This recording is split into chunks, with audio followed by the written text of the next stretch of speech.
पशुपालक भाइयों, यदि आपके पशुओं के मुंह के अंदर, जीभ के अंदर या होठों के अंदर छाले हो गए हैं, या पशुओं के खुरों के अंदर या पामों के अंदर छाले या घाव हो गए हैं, या उसको बहुत अधिक तेज बुखार है, 104 से लेकर 106 डिग्री फ़ारेनहाइट तक का बुखार है, पशु ने खाना पीना कम कर दिया है, उसके दूध उत्पादन में कमी आ गई है, मुंह से लार वगैरह टपक रही है, तो इसका मतलब आपके पशु को एफएमडी बीमारी हुई है। अब एफएमडी सबसे पहले आप लोगों के लिए जानना क्या होता है कि एफएमडी रोग क्या होता है। फुट एंड माउथ डिजीज ये पशुओं के अंदर बहुत तेजी से फैलने वाली वायरल बीमारी है। मेनली ये गायें, भैंस, बकरी, सुअर, भेड़ वगैरह में होती है। मेनली ये एप्थो वायरस नामक वायरस से होती है। मेनली ये बीमारी पशुओं में एक पशु से दूसरे पशु के अंदर फैलती है और पशुओं के मलमूत्र से, दूषित चारे से या पानी से भी ये फैलती है। और संक्रमित पशु के संपर्क में जो दूसरा पशु आ रहा है तो उसके अंदर ये बीमारी फैलेगी। अब जो सा इसका उपचार है, एफएमडी के लिए कोई भी स्पेसिफिक एंटीवायरल ड्रग नहीं है। जो सा इसका उपचार किया जाता है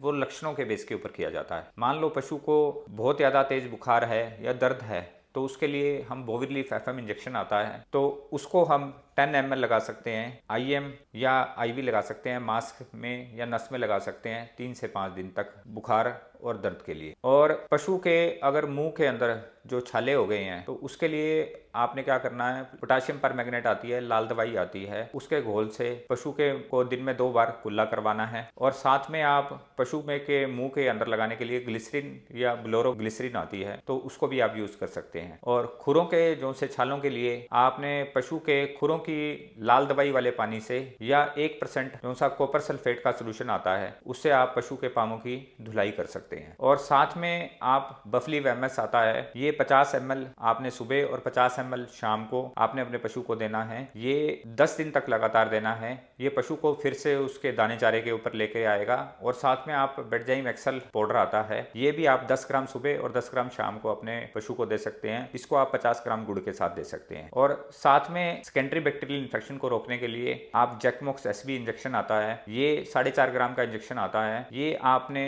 पशु को मांस में देना है या नस में देना है, 3 से 5 दिन तक लगातार देना है। या आप एंटीबायोटिक के अंदर कैप्फ्लॉक्स एलए आता है, लॉन्ग एक्टिंग एंड्रोफ्लोक्सासिन का इंजेक्शन आता है, ये आपने अल्टरनेट डेज के ऊपर अपने पशु को देना है, मांस के अंदर लगवाना है। मतलब कि पहले दिन, तीसरे दिन, 5वें दिन और 7वें दिन आप इसको दे सकते हैं। अब पशु के अंदर आप अपने एफएमडी से बचाव के लिए आप लोगों ने क्या करना है कि अपने पशु का जो सा नियमित रूप से आपने वैक्सीनेशन कराना है, टीकाकरण कराना है। साल के अंदर 2 बार, मतलब कि 6-6 महीने के अंतराल के अंदर आपने पशु को एफएमडी की वैक्सीन लगवानी है। अगर आप रूटीन में ये वैक्सीन लगवाएंगे तो आपके पशुओं के अंदर ये बीमारी ही नहीं होगी। लेकिन कई बार कई पशुपालक इस वैक्सीन को नहीं लगवाते हैं, उन्हें लगता है कि ये वैक्सीन पशु का 2 से 3 दिन तक दूध सुखा देगी। तो मान लो आपके पशु का सिर्फ 2 से 3 दिन तक दूध ही सूख रहा है अभी तो, लेकिन जब आपके पशु को ये बीमारी हो जाएगी तो आपके पशु का कम से कम 15 से 20 दिन तक आपके पशु का दूध भी कम हो जाएगा और वो परेशान भी रहेगा। तो प्रिवेंशन जो सी होती है, बचाव होता है, वो हमेशा